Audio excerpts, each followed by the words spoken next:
So a lot of times I'll leave the heating pad on and I'll just do like a brief contact and stretch just to feel the direction of tension. And so when I do that, I can feel through the fascia, through the body, where it gives a little more.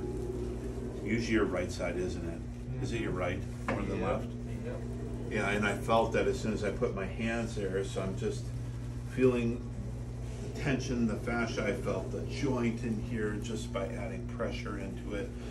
And it's where, I mean, some docs use the word fixation, misalignment, imbalance, whatever it is, subluxation. Those are all. So getting familiar with their body is usually what most chiropractors do to feel where they need to begin releasing the areas. So I'll stop the table. He was on a really low setting. I checked the zones right through here just to see where, right there. So that was zone 3. And sometimes when I've been seeing a patient, I don't always like count it out to them. I just go in, especially where the nodules. So if usually the acute points on the back of the head will indicate more the acute, what's up immediately, but where you start to feel knots on people's back of the head, that's actually the area or zone where the system of the body, so his is more 3 and a little bit of 4 in through there, but I feel more 3, does that feel right there? More chronic, and that happens to be the nervous system. So zone 3, C3, T4, T9, and L3 are going to be my primary areas that I'm looking at. Of course, when a patient says to us and they point to the area, we also address that too, but we always clear the body out where the primary imbalance is. So I'm going to do a gentle stretch. There it is. Good. I drop the table down, release through here, get the body to tension right there. Good. And it's just a little impulse into that area or segment to get it functioning again. Good. Breathe. So that was right up to T4, right in through there. And when you are adjusting a single area, hear me, you're also affecting T3 and T5 anytime you do that, or multiple. Good.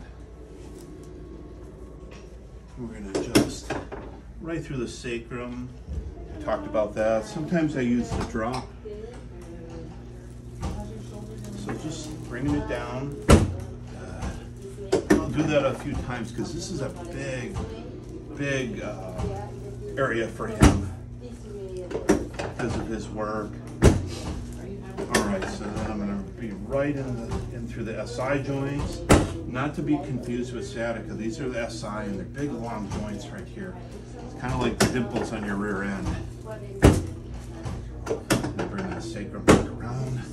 And I'm using the drop piece to help do the work for me and I do it multiple times. And sometimes I'll do a recheck.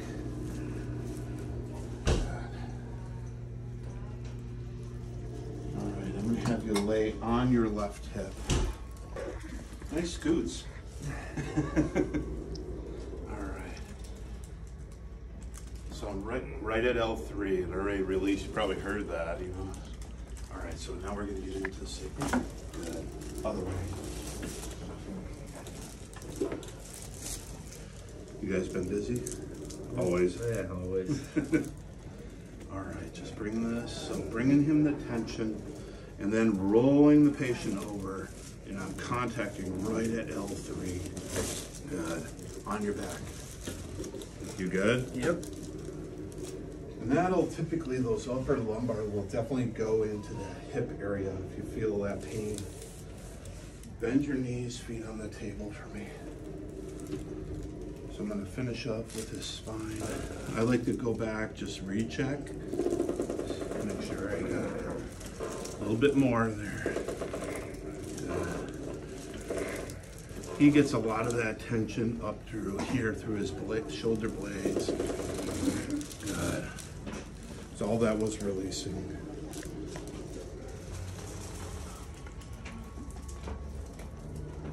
So I'm right at C2, 3, and 4. I can feel that restriction. I don't have to adjust that way traditionally.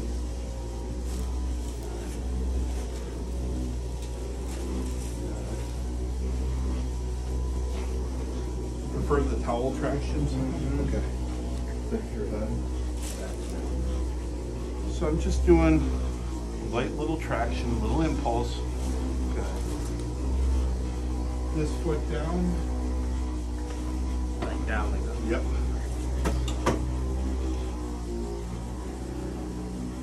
So a lot of times I'll feel, adjust through the hip, sometimes the SI joint, the knee, ankle. Switch.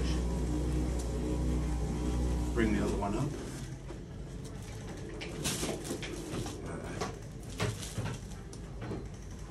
So we do go through the extremities. His hands, wrists, and shoulders are usually, elbows are usually really good. It's more of his hips, knees. Let's have you sit facing the partition. All right, so getting patient in good posture, just to make them aware. All right, take a deep breath in.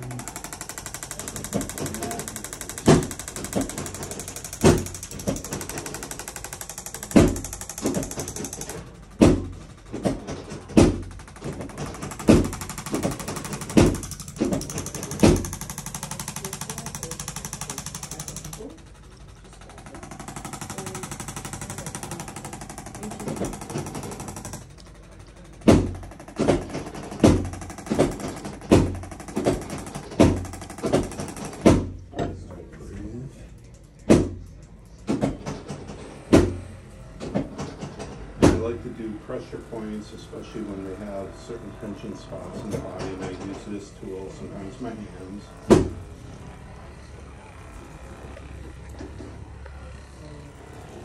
You good? Mm-hmm. It's more your right side, left, or both? Right.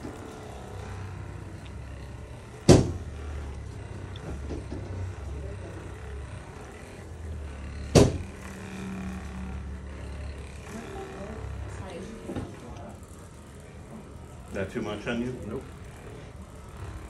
I like to go over the SI joints, especially if there's prolonged sitting, like people sit at their desk or in vehicles for a long time. Those joints get stretched, or you go to a game and you sit on the bleachers and you're wondering why your back hurts so much, you know, because these joints get stretched out from prolonged sitting in there. All right, get up, move around, see how you feel. Better than when you came in? Oh yeah. Super tight there before. Happy? Yeah. See, I always ask, and the docs are trained to ask that they're satisfied with the treatment. Do we miss anything? And to revisit that if we did. So